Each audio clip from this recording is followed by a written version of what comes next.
ಅಲ್ಲಿ ಸಭಿಕರು ಹೇಳಿದ್ರು, ಪುತ್ರರೇ ಬೇಗ ನಿಮ್ಮ ಮಾತುಗಳನ್ನು ನೀವು ಮುಗಿಸಬೇಕು, ಇಲ್ಲಂದ್ರೆ ನಾವೇ ನಿಮ್ಮನ್ನು ಮುಗಿಸುತ್ತೇವೆ ಅಂತಂದ್ರು. ಹಾಗೆ ನನಗೆ ಸಂದರ್ಭ ಪ್ರಜ್ಞೆಯೂ ಇದೆ.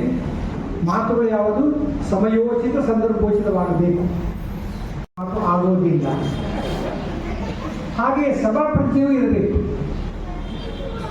ಕೆಲವು ಸಭೆಗಳಿಗೆ ಬರುವಾಗ ಒಬ್ಬೊಬ್ಬರೇ ಬರ್ತಾರೆ, ಮಧ್ಯದಲ್ಲಿ ಒಂದು ಟೆಲಿಫೋನ್ ಒಂದು ಮೊಬೈಲ್ ಇಟ್ಕೊಂಡು ಹೋಗ್ತಾರೆ, ಅವರಿಗೆ ಯಾವ ಫೋನ್ ಕಾಲ್ ಕೂಡ ಬಂದಿರುವುದಿಲ್ಲ, ಅದು ಹೋಗ್ಲಿಕ್ಕೆ ಒಂದು ನೆಪ ಅಷ್ಟೇ. ಇನ್ನು ಕೆಲವರು ಬರುವಾಗ ಒಬ್ಬೊಬ್ಬರೇ ಬರ್ತಾರೆ, ಮಧ್ಯೆ ಎದ್ದು ಹೋಗ್ತಾರೆ, ಹೋಗೋಗಿ ಇಬ್ಬರು ಕರ್ಕೊಂಡು ಹೋಗ್ತಾರೆ. ಇದು ಹಾಗಾಗಲಿಕ್ಕಿಲ್ಲ ಅನ್ನೋ ದೃಷ್ಟಿಯಿಂದ ಬಂಧುಗಳೇ, ಯಾವುದಾದ್ರೂ ಒಂದು ವೇದಿಕೆಯನ್ನು ಏರುವುದು ಮುಖ್ಯ, ಆದರೆ ಯಾರ ಜೊತೆ ಕೂರುವುದು ಅನ್ನೋದು ಇನ್ನೂ ಬಹಳ ಮುಖ್ಯ. ಏಕಕಾಲದಲ್ಲಿ ಇದ್ದಂತಹ ಗಣ್ಯಮಾನ್ಯರ ಜೊತೆ ಕೂರುವ ಅವಕಾಶ ಬಂದಿದ್ದು ನನ್ನ ಪಾಲಿನ ಸದವಕಾಶವೆಂದು ನಾನು ತಿಳ್ಕೊಂಡಿದ್ದೇನೆ. ಒಂದು ಮಾತು ಹೇಳಬೇಕು ಬಂದರೆ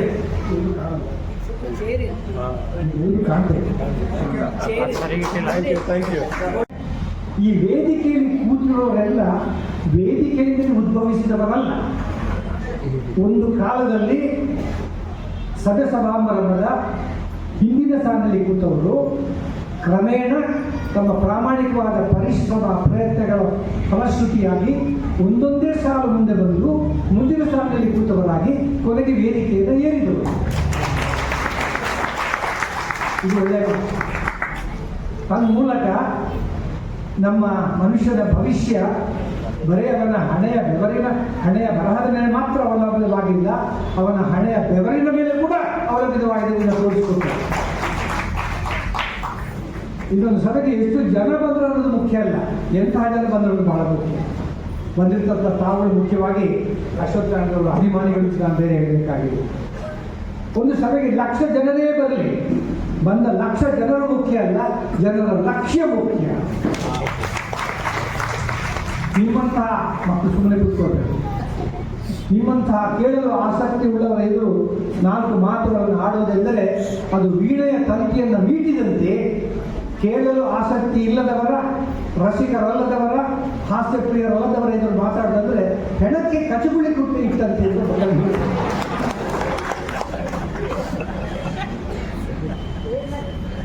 ಬಂಧುಗಳೇ, ನನ್ನ ಮೊದಲ ಮಾತು ಆಭಾರ ಮನೆ.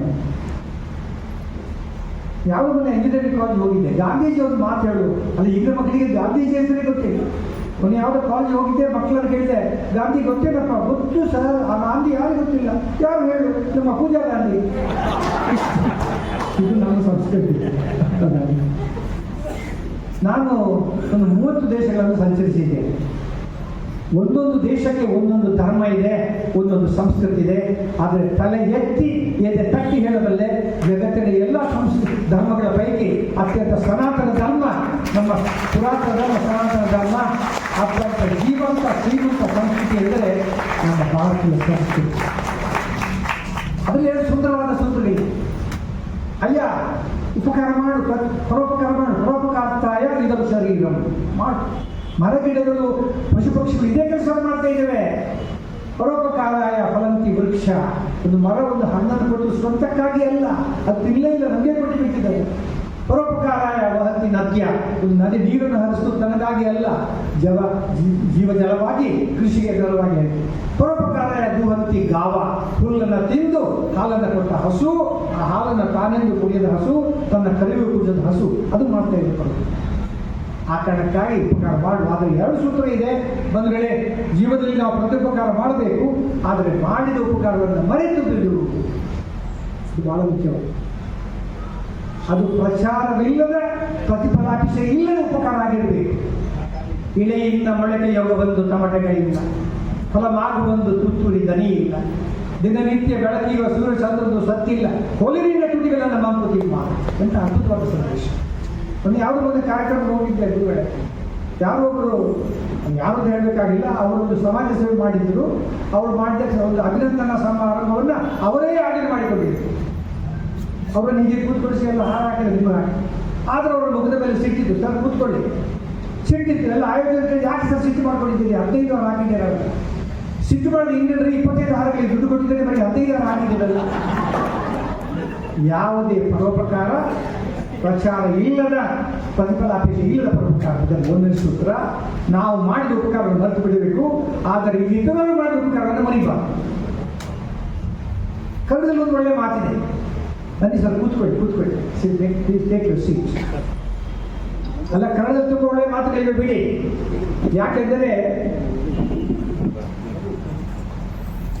ಕೂತ್ಕೊಳ್ಳಿ ಸರ್, ಮಾತಾಡ್ತಿದ್ದಾರೆ, ಕೂತ್ಕೊಳ್ಳಿ, ಡಿಸ್ಟರ್ಬ್ ಮಾಡಬಾರ್ದು. ಅಲ್ಲ, ಕನ್ನಡದ ನುಡಿ ಅದು ಬರೀ ನುಡಿಯಲ್ಲ, 7 ಕೋಟಿ ಕನ್ನಡಿಗರ ದನಿ ಅದು ನಮ್ಮ ಕನ್ನಡ ಭಾಷೆ.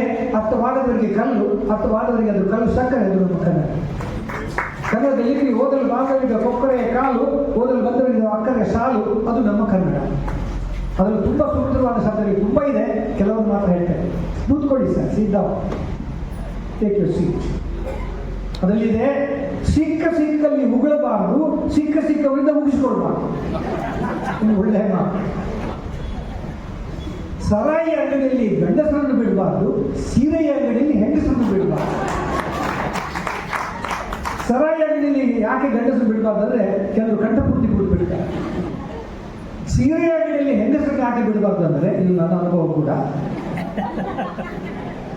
ಎಲ್ಲ 108 ಸೀರೆಗಳನ್ನು ನೋಡಿ ಅವರು ಕೇಳುವ ಕೊನೆಯ 2 ಪ್ರಶ್ನೆಗಳೆಂದರೆ, ಈ ಬಾರ್ಡರಲ್ಲಿ ಬೇರೆ ಕಲರ್ ಇದೆಯಾ, ಈ ಬಾರ್ಡರಲ್ಲಿ ಬೇರೆ ಈ ಕಲರಲ್ಲಿ ಬೇರೆ ಬಾರ್ಡರ್ ಇದೆಯಾ, ಕೊನೆ ತೆಗೆಯುವುದೇ ಇಲ್ಲ. ಹಾಗೆ ಬರೆದವರಿಗಾಗಿ ಕಾಯಬಾರದು, ಬಂದವರನ್ನ ಕಾಯಿಸಬಾರದು, ಸಿಗದವರಿಗಾಗಿ ಹುಡುಕಬಾರದು, ಸಿಕ್ಕಿದವರನ್ನು ಬಿಡಬಾರದು, ಕೊಡದವರನ್ನ ಕೇಳಬಾರದು, ಕೊಟ್ಟವರನ್ನ ಮರಿಬಾರದು ಅನ್ನುವ ದೃಷ್ಟಿಯಿಂದ ಇವನಾರವನೆಣಿಸದಿರಯ್ಯ, ಇವ ನಮ್ಮವ ಎಂಬ ಭಾವನೆಯಿಂದ ನನ್ನನ್ನು ಮನೆಗೆ ಬಂದು 2 ಸಲ ಮನೆಗೆ ಬಂದು ಆಹ್ವಾನಿಸಿದ ಅಶ್ವತ್ಥಾನವರಿಗೆ, ವರದರಾಜವರಿಗೆ, ಎಲ್ಲ ಪದಾಧಿಕಾರಿಗಳು ನಾನು ಮರೆತಿಲ್ಲ, ಅವರಿಗೆ ಆಭಾರಿಯಾಗಿದ್ದರು. ಬಂಧುಗಳು, ಇವತ್ತು 4 ಸುಂದರ ಕಾರ್ಯಕ್ರಮಗಳು ನಡೀತಾ ಇದೆ, ಸತ್ಕಾರ್ಯಗಳು ನಡೀತಾ ಇದೆ. ಒಂದು ಸಾಧಕರಿಗೆ ಸನ್ಮಾನ, ಇನ್ನೊಂದು ಪ್ರತಿಭಾವಂತ ವಿದ್ಯಾರ್ಥಿಗಳಿಗೆ ಪುರಸ್ಕಾರ, 3ನೇದು ಪುಸ್ತಕ ಬಿಡುಗಡೆ, 4ನೇದು ಅಶ್ವತ್ಥನಾರಾಯಣವರಿಗೆ ಅಭಿನಂದನೆ. ಈ 4 ವಿಚಾರಗಳ ಬಗ್ಗೆ ಸೂಕ್ಷ್ಮವಾಗಿ, ಆದರೆ ಸುಂದರವಾಗಿ ಮಾತುಗಳನ್ನು ಹೇಳಲು ಸಂಕಲ್ಪ ಮಾಡಿಕೊಂಡಿದ್ದೇನೆ. ನನ್ನ ಮಾತಿನಲ್ಲಿ ಸ್ವಾರಸ್ಯವೂ ಇದೆ, ಸಂದೇಶವೂ ಇದೆ, ವಿವೇಕವೂ ಇದೆ, ವಿನೋದವೂ ಇದೆ. I will talk in such a way that you will love to listen to me, but listen in such a way I love to talk to you. ಒಂದೊಂದು ವಿಚಾರದಲ್ಲಿ ಅಷ್ಟೇ ಇದ್ದೊಂದು ಮಾತಾಡ್ತಾರೆ. ಸಾಧಕರಿಗೆ ಸನ್ಮಾನ, ಅಲ್ಲದೆ ಆಗಾಗ ಸನ್ಮಾನ ಸಮಾರಂಭಗಳು ಆಗ್ತಾನೆ ಇರ್ತದೆ. ಆದರೆ ಯಾವುದೇ ಸನ್ಮಾನ ಸಮಾರಂಭಗಳು ಆಗುವಾಗ ಸರ್ 4 ವಿಷಯಗಳು ಸ್ಪಷ್ಟವಾಗಿರಬೇಕು. 1, ಯಾಕೆ ಈ ಸನ್ಮಾನ, 2, ಯಾವಾಗ ಈ ಸನ್ಮಾನ, 3ನೇದು ಯಾರಿಂದ ಈ ಸನ್ಮಾನ, 4ನೇದು ಯಾರಿಗೆ ಸನ್ಮಾನ, 5ನೇದು ಹೇಗೆ ಈ ಸನ್ಮಾನ. ಇದು ಸ್ಪಷ್ಟ ಆಗಿದೆ. ಯಾಕೆ ಈ ಸನ್ಮಾನ ಅಂದರೆ, ಸಮಾಜದಲ್ಲಿ ಗುಣನೀಯವಾದ ಸಮಾಜ ಸೇವೆಯನ್ನು ಮಾಡಿದವರಿಗೆ, ಪಂಡಿತರಿಗೆ, ಹಾಗೆ ಸಮರ್ಥರಿಗೆ, ಸಾಧಕರಿಗೆ, ಸಮಯ ಸಾಧಕರಿಗಲ್ಲ, ಅವರನ್ನು ಗುರುತಿಸಿ ಅವರನ್ನು ಪುರಸ್ಕರಿಸಿ ಸನ್ಮಾನಿಸುವುದು ಒಂದು ಸದ್ಗುಣ, ಸತ್ಕಾರ್ಯ, ಸತ್ಸಂಪ್ರದಾಯ. ಹೀಗೆ ಮಾಡೋದ್ರಿಂದ 4 ಲಾಭಗಳು. 1, ಅವರಿಗೆ ಒಂದು ಪ್ರೋತ್ಸಾಹ, ಹಾಗೆ ಸನ್ಮಾನ ಪಡೆಯದವರಿಗೆ ಒಂದು ಸ್ಫೂರ್ತಿ. 3ನೇದು, ನಮ್ಮ ಸಾಮಾಜಿಕ ಋಣವನ್ನು ನಾವು ಕಡಿಮೆ ಮಾಡಿಕೊಂಡಾಗ ಆಗುತ್ತೆ, ಹಾಗೂ ಅವರಿಗೆ ಇನ್ನಷ್ಟು ಕೆಲಸಗಳು ಮಾಡಲಿಕ್ಕೆ ಸ್ಫೂರ್ತಿ ಆಗುತ್ತೆ. ಆ ಕಾರಣಕ್ಕಾಗಿ ನಾವು ಸನ್ಮಾನ ಸಮಾರಂಭಗಳನ್ನು ಆಗಾಗ ನಡೆಸಲೇಬೇಕು. ಆ ಸಂಸ್ಕಾರವನ್ನು ಮಾಡ್ತಾ ಇದ್ದೀವಿ. ನಂಬರ್ 1. 2ನೇದು, ಯಾವಾಗ ಈ ಸನ್ಮಾನ ಒಂದು ಹೇಳ್ತೇನೆ ಬಂಧುಗಳೇ, ಅನ್ಯತಾ ಭಾವಿಸಬಾರ್ದು. ಈ ಸನ್ಮಾನಗಳು ಯಾವಾಗ ನಡೆಯಬೇಕೆಂದರೆ, ಆ ಸಾಧಕರ ಸನ್ಮಾನಗಳು ಜನರ ಮನಸ್ಸಿನಿಂದ ಮರೆಯಾಗುವ ಮುನ್ನ, ಅಥವಾ ಅವರೇ ಜಗತ್ತಿನಿಂದ ಮರೆಯಾಗುವ ಮುನ್ನ, ಅದೊಂದು ಹಳೆ ಕಥೆಯಾಗುವ ಮುನ್ನ ಮಾಡಿಬಿಡಬೇಕು. ಈ ದೃಷ್ಟಿಯಲ್ಲಿ ನನ್ನ ವೈಯಕ್ತಿಕ ಅನುಭವ ಮರಣೋತ್ತರ ಪ್ರಶಸ್ತಿಗಳಿಗೆ ಆಗ್ತದೆ. ಸತ್ತ ಮೇಲೆ ನೀವು ಏನು ಮಾಡಿದ್ರಿ, ನಾನು ಒಂದು ಪ್ರಶಸ್ತಿ ಪಡೆಯಲಿಕ್ಕೆ ನಾನು ಸಾಯಲೇಬೇಕಾ ಅಲ್ವ? ಜೀವದಲ್ಲಿ ಇದ್ದಾಗ ತುತ್ತು ಅನ್ನ ಕೊಡದ ಮಗ ಅಪ್ಪ ಅಮ್ಮ ಸತ್ತ ಮೇಲೆ ಅಮರ ಜ್ಯೋತಿ ನಗರಕ್ಕೆ ಹುಟ್ಟು ಹಾಕ್ತಾರೆ, ಏನು ಪ್ರಯೋಜನ? ಜೀವದಲ್ಲಿ ಇಲ್ಲ ಇದ್ದಾಗ ತಿರುಗಿ ನೋಡಿದ ಮಕ್ಕಳು ಅಪ್ಪ ಅಮ್ಮ ಸತ್ತ ಮೇಲೆ ದಿನ ಪುಸ್ತಕ ಹಾರ ಹಾಕ್ತಾರೆ, ಕಣ್ಣೀರು ಹಾಕ್ತಾರೆ, ಏನು ಬಂತು? ಆ ಕಾರಣಕ್ಕಾಗಿ ಸನ್ಮಾನಗಳು ಸಕಾಲದಲ್ಲಿ ನೀಡಬೇಕು. ಅದನ್ನು ಇವತ್ತು ನೀವು ಮಾಡ್ತಾ ಇದ್ದೀರಿ, ಅದನ್ನೇ ಅಭಿನಂದನೆ. ಮಾಸ್ಟರ್ ಹಿರಣ್ಯ ಒಂದು ಮಾತು ಹೇಳಿದವರು, ಸಾಮಾನ್ಯವಾಗಿ ಸಮಾಜದಲ್ಲಿ ಮೊದಲು ಅನುಮಾನ ಆಮೇಲೆ ಗುಮಾನ, ಏಮಾರು ಸಾಧಿಸ್ತಾ ಇದ್ದಂತೆ ಬಹುಮಾನ, ಆಮೇಲೆ ಗುಣಗಾನ. ಅವನು ಸತ್ತ ಮೇಲೆ ಪ್ರಶ್ನಿಸ್ಬಿಡ್ದ ಆಮೇಲೆ ಇದು ಈ ಸಕಾಲದ ಮಾಡ್ತಾ ಇದ್ರೆ ಎರಡನೇ. ಇನ್ನು ಯಾರಿಂದ ಸನ್ಮಾನ ನೋಡಿ, ಶಾಲೆಗಳಲ್ಲಿ ಅತ್ಯಂತ ಪ್ರಿಯವಾದ ಶಾಲೆ ನಾವು ಕಲಿತ ಹಳೆ ಶಾಲೆ. ಯಾಕೆಂದರೆ ಅಲ್ಲಿ ಸುಂದರ ನೆನಪುಗಳಿವೆ, ಮಧುರ ನೆನಪುಗಳಿವೆ. ಹಾಗೆ ಭಾಷೆಗಳ ಪೈಕಿ ಅತ್ಯಂತ ಪ್ರಿಯವಾದ ಭಾಷೆ ನಮ್ಮ ಮಾತೃಭಾಷೆ. ಅದು ಹೃದಯಕ್ಕೆ ಹತ್ತಿರವಾದ ಭಾಷೆ. ನಾನು ಮನೆ ಹತ್ರ ಸಣ್ಣ ಹುಡುಗಿರು ಮಗುವಿಗೆ ಮೊನ್ನೆ ಕೇಳಿದೆ, ಇನ್ನು ಮಾತೃಭಾಷೆ ಏನಮ್ಮ? ಕನ್ನಡ ಅಂತಲ್ಲ. ಕನ್ನಡ. ನಾನು ಹೇಳಿದೆ, ಈ ಮಾತೃಭಾಷೆಯನ್ನು ಮದರ್ ಟಂಗ್ ಅಂತ ಯಾಕೆ ಕರೀತಾರೆ, ಫಾದರ್ ಟಂಗ್ ಅಂತ ಯಾಕೆ ಕರೀತಿಲ್ಲ? ಆಗ ಮಗು ಮನೆಯಲ್ಲಿ ಅಪ್ಪನಿಗೆ ವಾಯ್ಸೇ ಇಲ್ವಲ್ಲ.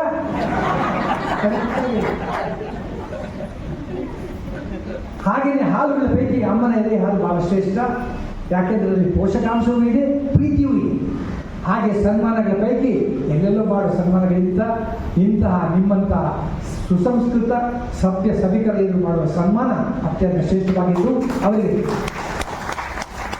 ಇನ್ನು ಯಾರಿಗೆ ಸನ್ಮಾನ ಯಾರಿಗೆ ಮಾಡಬೇಕಂದ್ರೆ, ಯಾರು ಸಾಧನೆಗಳ ಸಾಲನ್ನೇ ಸೃಷ್ಟಿಸಿದರೂ ಯಾವುದೇ ಸನ್ಮಾನ ಮಾನಗಳಿಗೆ ಹೋಗದೆ ಅವರು ಮುಂದೆ ಮುಂದೆ ಹೋದಂತೆ ಸನ್ಮಾನಗಳೇ ಅವರ ಹಿಂದೆ ಬರುವಂತೆ ಮಾಡಿದ್ದಾರೋ ಅಂತಹ ಕರ್ಮಯೋಗಿಗಳಿಗೆ ಮಾಡಬೇಕು. ಆ ಕೆಲಸ ಇವತ್ತು ನಡೀತಾರೆ. ನಿಮ್ಗೆ ಗೊತ್ತಲ್ಲ, ಕೆಲವರು ಪ್ರಶಸ್ತಿಗಳನ್ನು ಕೆಲವರು ಪಡ್ಕೊಳ್ತಾರೆ, ಕೆಲವರು ಹೊಡ್ಕೊಳ್ತಾರೆ, ಕೆಲವರು ಕಿತ್ಕೊಳ್ತಾರೆ, ಕೆಲವರು ಕೊಂಡ್ಕೊಳ್ತಾರೆ. ಇದು ಹಾಗಲ್ಲ, ಅವರವರ ಯೋಗ್ಯತೆ. ನಮ್ಮ ದೇಶದ ಒಂದು ದುರಂತ ಸಹ, ಗುರುಗಳೇ ಒಂದು ಹೇಳಿದ ದೇಶದ ದುರಂತ, ಅವಕಾಶ ಇದ್ದವರಿಗೆ ಪ್ರತಿಭೆ ಇಲ್ಲ, ಪ್ರತಿಭೆ ಇದ್ದವರಿಗೆ ಅವಕಾಶ ಇಲ್ಲ, ಯೋಗ್ಯತೆ ಇದ್ದವರಿಗೆ ಯೋಗ ಇಲ್ಲ, ಯೋಗ ಇದ್ದವರಿಗೆ ಯೋಗ್ಯತೆ ಇಲ್ಲ. ಯಾರ್ಯಾರು ಎಲ್ಲಿ ಇರಬೇಕು ಅವರಲ್ಲಿ ಇಲ್ಲ. ಕಾರಣವಾಗಿ ನಮ್ಮ ದೇಶವನ್ನು ಯಾರು ಹೇಳಿದ್ರು, it is neither forward not backward, it is just awkward. ಏನಾದರೂ ಜಾತಿ ಮತವನ್ನು ಮೀರಿ ವ್ಯಕ್ತಿಯ ಯೋಗ್ಯತೆಯನ್ನು ಮಾತ್ರ ಪರಿಗಣಿಸಿ, ಅವನ ಪ್ರತಿಭೆಯನ್ನು ಮಾತ್ರ ಪರಿಗಣಿಸಿ, if you put the right man for the right job, this country would have become a heaven. ಅದೇ ಅರ್ಥ ಇದೆ. ಈ ಕಾರಣದಲ್ಲಿ ಇವತ್ತಂತಹ ಕರ್ಮಯೋಗಿಗಳಿಗೆ ಸನ್ಮಾನ ಮಾಡಿದೆ, ಅದು ಕೂಡ ಬಹಳ ಮುಖ್ಯವಾಗಿದೆ. ಆಮೇಲಿಂದ ನೋಡಿ, ಹೇಗೆ ಈ ಸನ್ಮಾನ ಏನು ಕೊಟ್ಟರು ಅನ್ನೋದು ಮುಖ್ಯ ಅಲ್ಲ, ಇದನ್ನು ಇಟ್ಟಿದ್ದಾರಲ್ಲ ಕೊಡಲಿಕ್ಕೆ, ಅದು ಮುಖ್ಯ ಅಲ್ಲ. ಅದರ ಜೊತೆ ಎಷ್ಟು ಪ್ರೀತಿಯನ್ನು ಕೊಟ್ಟು ಇಟ್ಟು ಸೂಚಿಸಿದ್ದಾರೆ ಅನ್ನೋದು ಬಹಳ ಮುಖ್ಯ. ಕೇಳಲು ಹರಿ ತಾಳನು ತಾಳ ಮೇಳಗಳಿದ್ದು ಪ್ರೇಮವಿಲ್ಲದ ಗಾನ ಅಂತ ದಾಸ ಹೇಳಿದ್ದಾರೆ. ಅಲ್ಲದೆ ಆ ಕಾರಣಕ್ಕಾಗಿ ಅದು ಇರ್ತಕ್ಕಂಥ ವಿಶ್ವಾಸಗಳು ಮುಖ್ಯ, ಕೊಟ್ಟ ವಸ್ತು ಮುಖ್ಯ. ಇದು ಸಾಧಕರಿಗೆ ಒಂದು ಕಿವಿ ಮಾತು. ಯಾಕಂದ್ರೆ ನೀವು ನನಗಿಂತ ಕಿರಿಯರಾಗಿರ್ಬೋದು, ಅಮ್ಮ ಇದು ಪ್ರಶಸ್ತಿ ಅಂದರೆ ಅದು ನಿಮ್ಮ ತಲೆ ಮೇಲೆ ಇಟ್ಟ ಜವಾಬ್ದಾರಿ. ಅದರ ಅರ್ಥ ಇದ್ದರೆ, ಅಪ್ಪ ನೀನು ಸಾಧಿಸಿದ್ದು ಚೆನ್ನಾಗಿದೆ, ಇನ್ನೂ ಸಾಧಿಸಬೇಕಾಗಿದ್ದು ತುಂಬ ಇದೆ ಅನ್ನೋಂಥ ಜವಾಬ್ದಾರಿ ಕೂಡ ಇದೆ ಅಂತ ಆ ಮಾತು ಹೇಳ್ತಾ, ಇನ್ನು ವಿದ್ಯಾರ್ಥಿಗಳಿಗೆ ಪುರಸ್ಕಾರಗಳಿದೆ. ಆ ವಿದ್ಯಾರ್ಥಿಗಳಿಗೆ ಒಂದು ಮಾತು ನಾನು ಹೇಳಬೇಕು. ಇದು ನಾನೊಬ್ಬ ಮೆಡಿಕಲ್ ಕಾಲೇಜಲ್ಲಿ 40 ವರ್ಷ ಪಾಠ ಹೇಳಿದ್ದೇನೆ, ಇದನ್ನು ಖಂಡಿತವಾಗಿ ಹೇಳಬೇಕು. ವಿದ್ಯಾರ್ಥಿಗಳಿಗೆ ಇವತ್ತು ಪ್ರತಿಭಾ ಪುರಸ್ಕಾರ ಇದೆ, ಯಾಕಂದರೆ ಅವರು ಹೆಚ್ಚಿನ ಅಂಕಗಳನ್ನು ಪಡ್ಕೊಂಡಿದ್ದಾರಲ್ವ ಸರ್, ಅಂಕಗಳಿಗೋಸ್ಕರ ಪ್ರಶಸ್ತಿಯನ್ನು ಕೊಡ್ತಾ ಇದ್ದೀನಿ. ಆದರೆ ನಿಜವಾಗಿ ಹೇಳ್ತೇನೆ, ವಿದ್ಯಾರ್ಥಿಗಳಿಗೆ ಕಿವಿ ಮಾತು, ನಿಮ್ಮ ಬಲ ನಿಮ್ಮ ಜಾತಿ ಬಲ ಅಲ್ಲ, ಧನ ಬಲ ಅಲ್ಲ, ಸಂಪರ್ಕ ಬಲ ಅಲ್ಲ, ನಿಮ್ಮ ಪ್ರತಿಭಾ ಬಲವೇ ನಿಮ್ಮ ನಿಜವಾದ ಬಲ. That is the best. ಕಾಕ ಕೃಷ್ಣ ಪಿಕ ಕೃಷ್ಣ ಕೋಬೇದ ಪಿಕ ಕಾಕ, ಕಾಗೆ ಕಪ್ಪು ಕೋಗಿಲೆ ಕಪ್ಪು ಏನು ವ್ಯತ್ಯಾಸ? ವಸಂತ ಸಮಯ ಸಂಪ್ರಾಪ್ತಿ ಕಾಕ ಕಾಕ ಪಿಕ ಪಿಕ ಅಂತ ಕೋಗಿಲೆಗಳು ನಾವು ಆಗಬೇಕು. ಇವರು ಹೇಗಿರ್ಬೇಕಂದ್ರೆ, ನಿಮ್ಮ ಪ್ರತಿಭೆ ನಿಮ್ಮ ಒಳಗಿರುವ ಮಕರಂದ, ಹೂವಿನ ಒಳಗಿರುವ ಮಕರಂದದಂತೆ ಮಕರಂದವನ್ನು ಹುಡ್ಕೊಂಡು ಹೂ ಬರಬೇಕು ಹೊರತು ಹೂವನ್ನು ಹುಡ್ಕೊಂಡು ಮಕರಂದ ಹೂವಾಗಿಲ್ಲ. ಅಂತೆ ಆ ಪ್ರತಿಭಾವಂತರು ನೀವಾಗಬೇಕು ಅಂತ ಹೇಳ್ತಾ ಒಂದು ಕಿವಿ ಮಾತು ಹೇಳ್ತೇನೆ. ಈ ಮಕ್ಕಳು ಇದ್ದರೆ ಇಲ್ಲಿ ಎತ್ತರಕ್ಕೆ ಏರುವುದು ಕಷ್ಟದ ಕೆಲಸ, ಆದರೆ ಏರಿದ ಎತ್ತರದಲ್ಲೇ ಜಾರದೆ ಉಳಿದು ಇನ್ನೂ ಕಷ್ಟದ ಕೆಲಸ. ಅದು ಮಾತ್ರ ನೆನಪು ಅಂತ ಹೇಳ್ತಾ ಇವತ್ತು ನಿಮಗೆ ಪ್ರಶಸ್ತಿ ಕೊಡ್ತಾರೆ. ಯಾಕೆ? ಹೆಚ್ಚಿನ ಅಂಕಗಳನ್ನು ಪಡೆದಿದ್ದೀರಿ. ಅದು ಒಂದು ಮಾತು ಹೇಳ್ತಾರೆ ಬಂಧುಗಳೇ, ಅಂಕಗಳೇ ಅಂತ್ಯ ಅಲ್ಲ. ಅಂಕಗಳಂದರೆ ಏನು sir? If you get a 98%, what does it mean? It only means that you have got a good memory power. ಅಲ್ವಾ? ನಿಮ್ಮ ಜ್ಞಾಪಕ ಚೆನ್ನಾಗಿದೆ ಅಷ್ಟೇ. Not necessary you have your moral level is high, ಅದಲ್ವ. ಆ ಕಾರಣಕ್ಕಾಗಿ ವಿದ್ಯಾರ್ಥಿಗಳ ಪ್ರೀತಿಯ ಕಿವಿ ಮಾತು, ಅಂಕಗಳನ್ನು ಪಡೀರಿ, ಆದರೆ ಅಂಕಗಳೇ ಅಂತ್ಯ ಅಲ್ಲ. ಹಾಗಾದರೆ ಶಿಕ್ಷಣ ಎಂದರೆ ಅದು ಕೇವಲ ಮಾಹಿತಿ ಸಂಗ್ರಹಣೆ ಮಾತ್ರ ಅಲ್ಲ. It's not only collection of information, it's undergoing total transformation in terms of your knowledge, your skill, your character, your behaviour, your conduct and philosophy of life. ಅದು ಬೇಕಲ್ಲ. ಅದಕ್ಕೋಸ್ಕರ ಒಂದು ಸುಂದರವಾದ ಮಾತು ಹೇಳ್ತೇನೆ. ಬಂದ ಮೇಲೆ ಮಕ್ಕಳಿಗೆ ಹೇಳ್ಬೇಕು, ನೀವು ಅಪ್ಪ ಮಗನೇ ನೀನು ಅಂಕಗಳು ತಗೊಂಡ್ರೆ ಸಂತೋಷ, ಅಥವಾ ನೀನು ಒಂದು ಗೋಲ್ಡ್ ಮೆಡಲ್ ಬಂದರೆ ಸಂತೋಷ, ಗೋಲ್ಡ್ ಮೆಡಲ್ ಬರೆದಿದ್ರೆ ಪರವಾಗಿಲ್ಲ, you be a golden boy and golden girl, ಕನ್ನಡದಲ್ಲಿ ಗೋಲ್ಡ್ ಮೆಡಲ್ ಇದನ್ನು ಹೇಳಿ. ಬೇಕಾಗಿದ್ದು ಅದು ಬರೀ ಗೋಲ್ಡ್ ಬಿಟ್ಕೊಂಡು ಮುಂದೆ ಅವರು ಟೆರರಿಸ್ಟ್ ಆದರೆ ಎದುರಿಸಿದ. ಅದಕ್ಕೋಸ್ಕರ ವಿದ್ಯಾರ್ಥಿಗಳಿಗೆ ಈ ಮಾತು. ಮೂರನೇದಾಗಿ ಪುಸ್ತಕದ ಬಿಡುಗಡೆ. ಇನ್ನು ಎರಡನೇ ವಿಚಾರ ಪುಸ್ತಕದ ಬಿಡುಗಡೆ. ನನಗೆ ಪುಸ್ತಕದ ಬಿಡುಗಡೆ ನಾನಂತ ದೊಡ್ಡ ಸಾಹಿತ್ಯನಲ್ಲ, ಆದರೆ ಒಂದೊಂದು ಸತ್ಯ ಸಾಹಿತ್ಯ ದೊಡ್ಡ ಮಳಿಗೆಯಲ್ಲಿ ನನ್ನದೊಂದು ಚಿಲ್ಲರೆ ಅಂಗಡಿ ಇದೆ, ಅದರಲ್ಲಿ ವ್ಯಾಪಾರ ಪರವಾಗಿಲ್ಲ. 18 ಪುಸ್ತಕಗಳು ಬರೆದಿದ್ದೇನೆ, 92,000 ಪ್ರತಿಗಳು ಮಾರಾಟ ಆಗಿದೆ. ಈಗ ಒಂದೇ ಒಂದು ಪುಸ್ತಕ ಲಭ್ಯ ಇದೆ, ಪದ ಪಂಚಾಮೃತ ಅಂತ, 1,000 ಸುಂದರ ಸೂಕ್ತಿಗಳ ಸಂಗ್ರಹ ಅಕಾರಾದಲ್ಲಿ ಬರೆದಿದ್ದೇನೆ. 1 ವರ್ಷದಲ್ಲಿ 5,000 ಪ್ರತಿಗಳು ಹೋಗಿವೆ. ಅವ್ರು ಬೇಕು ಅಂತ ಹೇಳಿದ ಕೆಲವು ಪ್ರತಿಗಳನ್ನು ತಂದಿದ್ದೇನೆ, ಯಾರಾದರೂ ಅದನ್ನು ಕೊಂಡುಕೊಳ್ಬಹುದು, ಬರೀ ಕೊಂಡಾಡುವುದು ಮಾತ್ರ. ಬೆಲೆ 270-250 ಲಭ್ಯ, ಯಾರು ನಾನು ಸಫರಿಸಬಹುದು ಹೇಳುತ್ತಾ. ಪುಸ್ತಕ ಬಿಡುಗಡೆ ಅಂದರೆ ಪುಸ್ತಕದ ಬಿಡುಗಡೆ ಅಲ್ಲ, ಅಜ್ಞಾನದಿಂದ ನಮ್ಮ ಬಿಡುಗಡೆ. ಪುಸ್ತಕ ಓದುವುದರಿಂದ 4 ಲಾಭಗಳು. ಒಂದು, ನನ್ನ ಜ್ಞಾನವನ್ನು ಹೆಚ್ಚಿಸುತ್ತದೆ. 2, ತಿಳಿದ ವಿಚಾರವನ್ನು ತಿಳಿಸುತ್ತದೆ. ವ್ಯಕ್ತಿತ್ವ ವಿಕಸನ ಆಗುತ್ತದೆ. ಹಾಗೆ ಲೇಖಕರ ಜೊತೆ ಸಂಪರ್ಕವನ್ನು ಬೆಳೆಸ್ತದೆ. ಆ ಕಾರಣ ಓದಬೇಕು, ಖಂಡಿತವಾಗಿ ಎಲ್ಲರೂ ಓದಬೇಕು. ಕೆಲವರು ಓದುವುದೇ ಇಲ್ಲ ನೋಡಿ. ಓದಲು ಬಾರದವನು ಅಥವಾ ಓದಲು ಬಂದರೂ ಓದುದವನು ಇಬ್ಬರು ಕೂಡು, ಒಬ್ಬರು ಗಾದಾರಿ, ಇನ್ನೊಬ್ಬರು ಕೃತರಾಶ. ಓದಬೇಕು, ಓದಬೇಕು. ನಾನು ಒಂದು ಒಳ್ಳೆ ಮಾತು ಹೇಳಿದ್ದೇನೆ. ಇವತ್ತು ಲೇಖಕ ರಮ್ಮ ಇದ್ದಾರೆ, ಮೇಡಮ್ ಇದ್ದಾರೆ, ಹೇಳಬೇಕು ಏನು ಹೇಳಿದ್ರೆ, ಒಬ್ಬ ಲೇಖಕ ಏನು ಮಾಡ್ತಾನೆ, ಅವನ ಅನುಭವಗಳನ್ನು ನಮ್ಮ ಜೊತೆ ಹಂಚಿಕೊಳ್ತಾನೆ ಅವನು. ಸರ್ ಒಂದು ಒಳ್ಳೆ ಘಟನೆ ಹೇಳ್ತಾನೆ ಸರ್, ನೀವು ಚಪ್ಪಾಳೆ ಒಳ್ಳೆ ಹೋಗ್ತೀವಿ, ಇದು ನಡೆದ ಘಟನೆ. ಎಲ್ಲ ಒಂದು ಕಡೆ ಪ್ರವಚನ ನಡೀತಾ ಇದೆ, ನಮ್ಮ ಪಾಶ್ಚಾತ್ಯದ ಅಥವಾ ರಸಜ್ಞಾನದ ಹಿರಿಯ ವಿದ್ವಾಂಸದ ಪ್ರವಚನ ನಡೀತಾ ಇದೆ. ಆಗ ಪ್ರವಚನಕಾರ ಹೇಳಿದ್ರು ನಡೆದ ಘಟನೆ. ಅವರು ಹೇಳಿದ್ರು, ಎಲ್ಲ ನಿಮ್ಮಂಥ ಸಭಿಕರಿಗೆ ಹೇಳಿದ್ರು, ನೋಡ್ರಿ ಈ ಜಗತ್ತಲ್ಲಿ ಅತ್ಯಂತ ಶ್ರೀಮಂತ ಜಾಗ ಯಾವುದು? ಒಬ್ಬರು ಹೇಳಿದ್ರು, ಸರ್ ಈ ವಜ್ರ ತುಂಬಿದ ಆಫ್ರಿಕಾದ ಕಾಡುಗಳು, ಮರಳುಗಾಡು, ಚೀನಾ ಗಣಿಗಳು. ಇನ್ನೊಬ್ರು, ಇಲ್ಲ ಸರ್ ದುಬೈ ಸಿಟಿ, ನ್ಯೂಯಾರ್ಕಲ್ಲಿ ಇರ್ತಕ್ಕಂಥ ದೊಡ್ಡ ಸಿಟಿ ಏರಿಯಾಗಳು, ತುಂಬ ಬೆಲೆ ಬರ್ತಾವ ಜಾಗ, ಅದು ಅತ್ಯಂತ ಶ್ರೀಮಂತ ಜಾಗ. ಆಗ ಗುರುಗಳು ಹೇಳ್ತಾರೆ, ಅದು ಯಾವುದೂ ಅಲ್ಲ, ಅತ್ಯಂತ ಶ್ರೀಮಂತ ಜಾಗ ಜಗತ್ತಿನಲ್ಲಿ ಯಾವುದೆಂದರೆ ಸ್ಮಶಾನ. ಯಾಕೆ ಅಂದರೆ ಅಲ್ಲಿ ತಮ್ಮ ಕೋಟ್ಯಾಂತರ ರೂಪಾಯಿಗಳನ್ನು ಸಂಗ್ರಹಿಸಿ ತಾನು ಉಪಯೋಗಿಸದೆ, ಇನ್ನೊರಿಗೂ ದಾನ ಮಾಡದೆ, ಬಿಟ್ಟು ಹೋಗೋದಕ್ಕಿಂತ ಕೊಟ್ಟು ಹೋಗೋದು ಎಸ ಎಂಬುದನ್ನು ತಿಳಿಯದೆ, ಅದನ್ನು ಯಾರಿಗೂ ಖರ್ಚು ಮಾಡದೆ ಅದನ್ನು ಸರ್ಕಾರಕ್ಕೆ ಕಳಿಸ್ಬಿಡ್ತಾರಲ್ಲ, ಅದು ಇದ್ದ ಜಾಗ. ಹಾಗೆ ತಮ್ಮ ಕಲೆಗಳನ್ನು ಕರಗತ ಮಾಡಿಕೊಂಡು ಅದನ್ನು ಯಾರಿಗೂ ಟ್ರಾನ್ಸ್ಫರ್ ಮಾಡದೆ, ಹಾಗೆ ತನ್ನ ಜ್ಞಾನವನ್ನು ಯಾರಿಗೂ ಹಂಚದೆ ಹಾಗೆ ಸುಟ್ಟು ಹೋಗಿರ್ತಾರಲ್ಲ, ಅದು ಆ ಜಾಗ. ಅದಕ್ಕೋಸ್ಕರ ಅದೇ ಶ್ರೀಮಂತ ಜಾಗ. ಆ ಕಾರಣಕ್ಕಾಗಿ ಲೇಖಕರು ಮಾಡುವ ಅತಿ ದೊಡ್ಡ ಕೆಲಸ ಅಂದರೆ ತನ್ನ ಅನುಭವವನ್ನು ಹಂಚಿಕೊಂಡಿದ್ದಾರೆ. ಓದಬೇಕು ಸರ್. ಕಳ್ಳರು ಪುಸ್ತಕ ಓದುವುದಿಲ್ಲ, ಪುಸ್ತಕ ಓದಿದರೂ ಕಳ್ಳರಾಗುವುದಿಲ್ಲ. ಶಾರೀರಿಕ ಬೆಳವಣಿಗೆ ಬೇಕು, ವ್ಯಾಯಾಮದ ಹವ್ಯಾಸ, ಮಾನಸಿಕ ಬೆಳವಣಿಗೆ ಬೇಕು, ಓದಿನ ಹವ್ಯಾಸ. ಅದಕ್ಕಾಗಿ ಓದಬೇಕು, ಚೆನ್ನಾಗಿ ಪುಸ್ತಕಗಳು ಓದಬೇಕು. ಯುವಕರ ಮಕ್ಕಳು ಹೆಚ್ಚಾಗಿ ಓದುವುದಿಲ್ಲ, ಹಾಗೆ ಬರೀಬೇಕು. ಒಬ್ಬ ಸಾಹಿತ್ಯ ಆಗಬೇಕಿದ್ರೆ ಅವನು ಓದುವ ರುಚಿ ಇರಬೇಕು, ಬದುಕುವ ಆಸಕ್ತಿ, ಬರೆಯುವ ಆಸಕ್ತಿ ಕೂಡ ಇರಬೇಕು. ನೋಡಿ, ಅದನ್ನು ವಂಶ ಪಾರಂಪರ್ಯವಾಗಿ ಬರಬೇಕಾಗಿಲ್ಲ. ನನ್ನ ನೆನಪಿದೆ, ನಾನು ಪುತ್ತೂರಿನವನು. ಒಂದ್ಸಲ ಪುತ್ತೂರಲ್ಲಿ ಶಿವರಾಮ ಕಾರಂತರಿಗೆ ಯಾವ ರೀತಿ ಸಭಾಕಂಡದಲ್ಲಿ ನಡೆದ ಘಟನೆ. ಅವ್ರು ಹೇಳ್ತಾರೆ, ನಮ್ಮ ಶಿವರಾಮ ಕಾರಂತರಿಗೆ ಬರವಣಿಗೆ ಅವರಿಗೆ ರಕ್ತಗತವಾಗಿ ಬಂದಿದೆ ಅಂತಂದರು. ಆಗ ಅವರು ಎದ್ದುಬಿಟ್ಟು, ನೋಡಿ ರಕ್ತಗತವಾಗಿ ಬರುವುದು ಬರೀ ಏಡ್ಸ್ ಮತ್ತು HIV ಮಾತ್ರ, ಬರವಣಿಗೆ ಅಲ್ಲ, ಸಕ್ಕತ್ತ ಹೇಳಿದ್ರು ಶಿವರಾಮ ಕಾರಂತ. ಆ ಕಾರಣಕ್ಕಾಗಿ ಯಾರು ಬೇಕಿದ್ರು ಬರವಣಿಗೆ ಆಗಬಾರ್ದು. ನಾನು ತಮಾಷೆಯಾಗಿ ಹೇಳುದುಂಟು, ಯಾವ ರೀತಿ ಜೇಡನಿಗೆ ಒಂದು ಬಲೆ, ಸಾಗರಕ್ಕೆ ಒಂದು ಅಲೆ, ಇರಲಿಕ್ಕೊಂದು ನೆಲೆ, ಮನೆಗೆ ಒಂದು ಒಲೆ, ಊಟಕ್ಕೊಂದು ಎಲೆ, ಶರೀರಕ್ಕೊಂದು ತಲೆ, ಮಾತಿಗೊಂದು ಬೆಲೆ ಮುಖ್ಯವೋ, ಜೀವನದಲ್ಲಿ ಕಲೆ ಅನ್ನೋದು ಅಷ್ಟೇ ಮುಖ್ಯ. ಅಂತ ಕಲೆಗಳ ಪೈಕಿ ಅತ್ಯಂತ ಶ್ರೇಷ್ಠವಾಗಿದ್ದು ಬರೆಯುವ ಕಲೆ. ಯಾಕೆಂದರೆ ಒಬ್ಬ ಕಲಾಕಾರ, ಒಬ್ಬ ಸಂಗೀತಗಾರ, ನೃತ್ಯಗಾರ, ಅವನ ಕಲೆ ಅವನ ಕಾಲಾಂತರ ಅವನ ಜೊತೆ ಹೋಗಿಬಿಡುತ್ತೆ. ಆದರೆ ಸಾಹಿತ್ಯ ಹಾಗಲ್ಲ. ಸಾಹಿತಿಗೆ ಸಾವು ಇರಬಹುದು, ಸಾಹಿತ್ಯಕ್ಕೆ ಸಾವು ಇಲ್ಲ, ಅದು ಶವತವಾಗಿರುತ್ತೆ. ಅಂತ ಅದ್ಭುತವಾದ ಕಲೆಯನ್ನು ನಾವೆಲ್ಲ ಮಾಡಬೇಕಾದ ಕೆಲಸಗಳು ಇಷ್ಟೇ. ನೋಡಿ, ಒಂದು ಅಡಿಗೆ ಹಾಳಾದರೆ 1 ದಿನ ಹಾಳಾಗುತ್ತೆ, ಬೆಳೆ ಹಾಳಾದರೆ 1 ವರ್ಷ ಹಾಳಾಗುತ್ತೆ. ಆದರೆ ಅವನು ಬರೆದ ಪುಸ್ತಕಗಳನ್ನು ನಾವು ಓದದೆ ಅವನು ಅಟ್ಟಕ್ಕೆ ತಳ್ಳಿ ಇಡುತ್ತಾದರೆ ಆ ಸಾಹಿತ್ಯ ಕೃಷಿ ಮಾಡಿದ ಸಾಹಿತ್ಯ ಜೀವನವೇ ಹಾಳಾಗುತ್ತೆ. ಆ ಕಾರಣಕ್ಕಾಗಿ ಖಂಡಿತವಾಗಿ ನಾವು ಪುಸ್ತಕಗಳನ್ನು ಕೊಂಡಾಡೋದಲ್ಲೇ ಕೊಂಡುಕೊಂಡು ಓದಬೇಕು. ಯಾಕೆಂದರೆ ಅವರು ಬರೆಯುವ ಪೆನ್ ಇದ್ದಾಗೆ ನಾವು ಅದಕ್ಕೆ ಇಂಕ್ ಇದ್ದಾಗೆ ಆ ಕೆಲಸ ಮಾಡುವುದು ಹೇಳಿದ್ರೆ. ಕೊನೆಯದಾಗಿ ಅಶ್ವತ್ಥಾಮರ ಬಗ್ಗೆ 5 ನಿಮಿಷ ಮಾತು ಹೇಳಿ, ಯಾಕಂದರೆ ಅವರೇ ಇವತ್ತಿನ ಮುಖ್ಯ ಆಗ್ತದೆ ನೋಡಿ. ಅವರು 70 ವರ್ಷಗಳನ್ನು ಕಳಿಸಿದ್ದಾರೆ. ಅದು ಕೂಡ ಈ ದಿವಸಗಳಲ್ಲಿ, ಯಾವ ದಿವಸಗಳಲ್ಲಿ ಅಪಘಾತ ಅವಘಡಗಳು ಹೆಚ್ಚಾಗುವ ಈ ದಿವಸಗಳಲ್ಲಿ. ನಿಮ್ಗೆ ಗೊತ್ತಲ್ಲ, ಮೊನ್ನೆ ಯಾರು ಕೇಳಿದ್ರು ಪುತ್ತೂರೇ ನಮ್ಮ ರಸ್ತೆಯ ಪರಿಸ್ಥಿತಿ ಹೇಗಿದೆ. ನಾನು ಹೇಳಿದೆ ಅರ್ಧ ಅಗಿಲಿಕ್ಕೆ ಅರ್ಧ ಉಗಿಲಿಕ್ಕೆ ರೆಡಿ ಆಗಿದೆ ಅಂತಂದ್ರೆ. ಅದೇ ರೀತಿಯಲ್ಲಿ ಈ ಕಲಬೆರಕೆ ಆಹಾರಗಳು ಆಯಿತು, ಈ ಕಲುಷಿತ ಪದಾರ್ಥಗಳ ಮಧ್ಯದಲ್ಲಿ 70 ವರ್ಷಗಳ ಜೀವನ ಸುಲಭದ ಕೆಲಸ. ಸರ್, ಈ ಕಾಲದ ಜನರಿಗೆ ಆರೋಗ್ಯವೇ ಇಲ್ಲ. 20 ವರ್ಷಕ್ಕೆ ಒಳ್ಳೆಯ ಫಿಗರು, 30 ವರ್ಷಕ್ಕೆ ಫಿಗರು, 40 ವರ್ಷಕ್ಕೆ ಯೂರಿನಲ್ಲಿ ಶುಗರು, 50 ವರ್ಷಕ್ಕೆ ಹೈ ಬ್ಲಡ್ ಪ್ರೆಷರು, 60 ವರ್ಷಕ್ಕೆ ಡಮ. ನೀವು ನೋಡಿಲ್ಲ ಪ್ರಯತ್ನ ಎಷ್ಟು ಜನ ಅಂಥದ್ರಲ್ಲಿ 70 ವರ್ಷ. ಸರ್, ಅದು ಸಣ್ಣ ವಿಷಯವೆಲ್ಲ ಭಗವಂತ ಒಳ್ಳೆಯ ಆಶ್ರಮ ಕಟ್ಟಿದ್ದಾರೆ ಹೇಳ್ತಾ, ವೈಯಕ್ತಿಕವಾಗಿ ನಾನು ತುಂಬ ವರ್ಷಗಳಿಂದ ಅಶ್ವತ್ಥಾಮರನ ಬಲ್ಲೆ. ಅವರು ಆರೋಗ್ಯದಲ್ಲಿ ಇದ್ದಾರೆ ನೋಡಿ. ಆಗಾಗ ತಲೆ ಬಾಚಿಕೊಳ್ಳುವಷ್ಟು ತಲೆ ಕೂದಲು ಇದೆ, ಕೆಲವರಿಗೆ ಇರುವುದೇ ಇಲ್ಲ.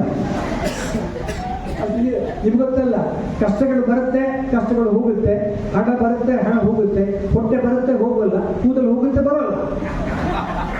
ತಲೆಗೂಡಿ ಆಮೇಲೆ ಎಂತಹ ಗಟ್ಟಿ ಚಕ್ಕುಲಿಯನ್ನು ಕೂಡ ಪುಡಿ ಮಾಡ್ತಿದ್ವಷ್ಟು ಹಲ್ಲುಗಳು ಗಟ್ಟಿಯಾಗಿ. ಆಮೇಲೆ ಊರಿಗೆ ಹೋಗಲಿಲ್ಲದ್ರೆ ನಡಿ ಬಂದರು 70 ವರ್ಷದಲ್ಲಿ ಕೂಡ. ನಿಮ್ಗೆ ಗೊತ್ತಲ್ಲ, ತಮ್ಮ ಜೀವನ ಕಾಲದಲ್ಲಿ ಒಮ್ಮೆ 4 ಕಾಲು, ಆಮೇಲೆ 2 ಕಾಲು, ಆಮೇಲೆ 3 ಕಾಲು. ಅದೇ ಹಸುಳೆ ಇದ್ದಾಗ ಅಂಬೆಗಾಲು, 4 ಕಾಲು, ಆಮೇಲೆ 2 ಕಾಲು, ಮುಂದೆ 3 ಕಾಲು ಬೆಳೆದು ಏಕೈಕ ಪ್ರಾಣಿ ಅಂದರೆ ಮನುಷ್ಯ ಪ್ರಾಣಿ. ಅದೇ ಸರಾಗವಾಗಿ ನಡೆಬಲ್ಲರು. ವರ್ಷ ಆಯ್ತದೆ ಮದುವೆ. ಒಂದು ಗಂಡು ಒಂದು ಹೆಣ್ಣು ಸೇರಿಕೊಂಡು ಹಾಗೂ ಹೀಗೆ ಬದುಕಿಕೊಂಡು 40 ವರ್ಷ ಕಳೆದ ಸಣ್ಣ ವಿಷಯವೇ ಅಲ್ಲ. ಅದಕ್ಕೊಂದು ಯಾಕಂದರೆ ಆ ದಾಂಪತ್ಯ ಜೀವನ ಕೆಲವರು ಮದುವೆಗಳು ಅದ್ದೂರಿ ಆಗಿರುತ್ತೆ, ದಾಂಪತ್ಯ ಜೀವನ ಅದ್ದೂರಿ ಆಗಿರುವುದಿಲ್ಲ. ಇದು ನಾವು ಕಂಡುಕೊಳ್ಳೋ ಸತ್ಯ. ಅಂಥದ್ರಲ್ಲ ತುಂಬ ಸಂತೋಷವಾಗಿದ್ದಾರೆ, ಗಂಡ ಹೆಂಡತಿ ಭಾಳ ಪ್ರೀತಿಯಿಂದ ಇದ್ದಾರೆ ನೋಡಿ. ತುಂಬ ಕಣ್ತುಂಬಿ ಬರ್ತದೆ, ತುಂಬ ಸಂತೋಷವಾಗಿದೆ. ಎಲ್ಲ ಕಡೆ ಹೀಗಿರುವುದಿಲ್ಲ. ಒಂದೋ ಗಂಡ ಕಿಲಾಡಿ ಗಂಡ ಆಗಿಬಿಡ್ತಾನೆ, ಹೆಂಡತಿ ಕಿಲಾಡಿ ಹೆಂಡತಿ ಆಗಿರ್ತಾರೆ. ಆ ಕಿಲಾಡಿ ಗಂಡ ಹೇಗೆ ಆಗಿರ್ತಾರೆ ಅಂದರೆ ಮದುವೆ ಆಗುವಾಗ ಸಪ್ತಪದಿ, ಆಮೇಲೆ ಗುಪ್ತಪದಿ. ಈ ಕಿಲಾಡಿ ಹೆಂಡತಿ ಹೇಗಿರ್ತಾಳೆ ಅಂದರೆ ಅವಳು ಆ ದೇವರ ಹತ್ರ ಹೋಗಿದ್ದಾಳಂತ. ಕಿಲಾಡಿ ತಮಾಷೆಗೆ ದೇವರ ಹತ್ರ ಹೋಗ್ಬಿಟ್ಟು, ಭಗವಂತ ಯಾವಾಗಲೂ ನನ್ನ ಗಂಡನನ್ನು ನನ್ನ ಜೊತೆಗೆ ಇಟ್ಟುಕೋ, ಅದು ಬೇರೆ ಸಾಧ್ಯವಿಲ್ಲ ಅಂದರೆ ನಿನ್ನೆ ಜೊತೆ ಆದರೂ ಇಟ್ಟು. ಒಂದು ನಡೆದ ಘಟನೆ, ಈ ಕಿಲಾಡಿ ಗಂಡ ತಮಾಷೆಗೆ ಹೇಗಿದ್ರೆ ಇಬ್ಬರು ಟೂರಿಗೆ ಹೋಗಿದ್ದಾರೆ. ಹೋದಾಗ ಹೆಂಡತಿ ಕೇಳ್ತಾಳೆ, ರೀ ಒಂದು ವೇಳೆ ನಾನು ಮಿಸ್ ಆದರೆ ನೀವು ಏನು ಮಾಡ್ತೀರಿ? ನಾನು ನಿಮಗೆ ಅಡ್ವರ್ಟೈಸ್ಮೆಂಟ್ ಕೊಡ್ತೇನೆ, ಜಾಹೀರಾತು. ಏನು? ಎಲ್ಲೇ ಇರು ಅಲ್ಲೇ ಇರು ಅಂತ ಕೊಡ್ತೇನೆ. ಇವಳು ಕೇಳ್ತಾಳೆ, ಅಲ್ಲ ಒಂದು ವೇಳೆ ನೀವು ಮಿಸ್ ಆದರೆ ನಾನು ಏನು ಮಾಡಬೇಕು? ನೀನು ಕಂಪ್ಲೇಂಟ್ ಕೊಟ್ಟು. ಹಾಗೆ ಇವಾಗ ಮಿಸ್ ಆಗಿಬಿಟ್ಟ ಗಂಡ ಮಿಸ್ ಆಗಿದ್ದ. ಇವಳು ಹೋಗಿ ಪೊಲೀಸ್ ಸ್ಟೇಷನ್ಗೆ ಹೋಗಿದ್ದಾಳೆ. ಹೋಗಿಬಿಟ್ಲೆ ತನ್ನ ಫ್ರೆಂಡನ್ನು ಕರ್ಕೊಂಡು ಹೋಗಿದ್ದಾಳೆ. ಹೋಗಿಬಿಟ್ಟು ಅವಳ ಪೊಲೀಸ್ ಸ್ಟೇಷನ್ ಕೇಳ್ತಾರೆ, ಹೌದಾ ಏನಾಗಿದೆ? ಗಂಡ ಮಿಸ್ ಆಗಿದ್ದಾನೆ. ಹೋಗಿಬಿಟ್ಟು ಅವ್ನು ಬರೆದು ಕೊಡಿ, ಅವನು ಹೇಗಿದ್ದ ಅಂತ ಬೇಕಲ್ಲ. ಬರೀತಾಳೆ, ನನ್ನ ಗಂಡ 6 ಅಡಿ ಉದ್ದ, ಒಳ್ಳೆ ಫ್ಯಾರ್ ಕಾಂಪ್ಲೆಕ್ಷನ್, ಗುಂಗುರು ಕೂದಲು, ಹ್ಯಾಂಡ್ಸಮ್, ದೊಡ್ಡ ರೂಪಿ, ಭಾಳ ಚೆನ್ನಾಗಿದೆ ಅಂತ ಬರೆದು ಕೊಡ್ತಾರೆ. ಇವನ ಫ್ರೆಂಡ್ ಹೇಳ್ತಾರೆ, ಅಲ್ಲೇ ಸುಳ್ಳು ಬಂದಿದೆಯಲ್ಲಿ ಇನ್ನು ಗಂಡ ಗೋಲ್ ಮಂಡೆ ಹೀಗೆ ಬರ್ದಿಯಲ್ಲ. ಅದಕ್ಕೆ ಅವಳು ಏನು ಹೇಳ್ತಾಳೆ ಗೊತ್ತಾ? ಹೋದ ಸಿಗೋದು ಒಳ್ಳೆಯವರು ಸಿಗಲಿ ಅಂತ ಹೇಳಿ ತುಂಬ ಇದೆ. ಅಂತ ಅಖಿಲಾಡಿ ಹೆಂಡತಿಗೂ ಅಲ್ಲ, ಇವ್ರದ್ದು ಅನುಕೂಲ ದಾಂಪತ್ಯ ಅಲ್ಲ, ಅನುರಾಗ ದಾಂಪತ್ಯ.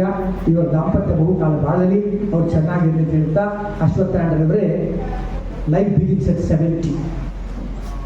ಇದು American standard. Life begins at 70. ಇನ್ನೂ ಭಾಳ ಬರ್ಕೋದಿದೆ. ಎಸ್.ಎನ್. ಮೂರ್ತಿ ಯಾರಿಗೂ 90 ಆದಾಗ ಯಾರ ಬಂದು ಹೇಳ್ತಾರೆ, ಗುರುಗಳೇ ನಿಮ್ಮ 100ಕ್ಕೂ ಕೂಡ ನಾನು ಇರಬೇಕು ಅಂತ ಹೇಳ್ತಂತೆ. ಅಕ್ಕ ಅವ್ರು ಹೇಳುತ್ತೆ, ನೀನು ನೋಡಪ್ಪ ಇರ್ತೇನೆ, ನಾನಂತೂ ಇರ್ತೇನೆ, ನಿನ್ನ ಆರೋಗ್ಯವನ್ನು ನೀನು ನೋಡಿಪ್ಪ. ಅದಕ್ಕೋಸ್ಕರ ನನಗೆ ನಮ್ಮೆಲ್ಲರ ಪ್ರಾರ್ಥನೆ, ನಿಮಗೆ 70 ಅಲ್ಲ 80, 90, 100 ಆಗಬೇಕು. ಆ ಸಂದರ್ಭದಲ್ಲಿ ನಾವು ಕೂಡ ನಿಮ್ಮ ಜೊತೆ ಇರಬೇಕು ಅಂತ ಹೇಳ್ತಾ ಎಲ್ಲರಿಗೂ ಶುಭವಾಗಲಿ, ಜಯವಾಗಲಿ, ನಮಸ್ಕಾರ.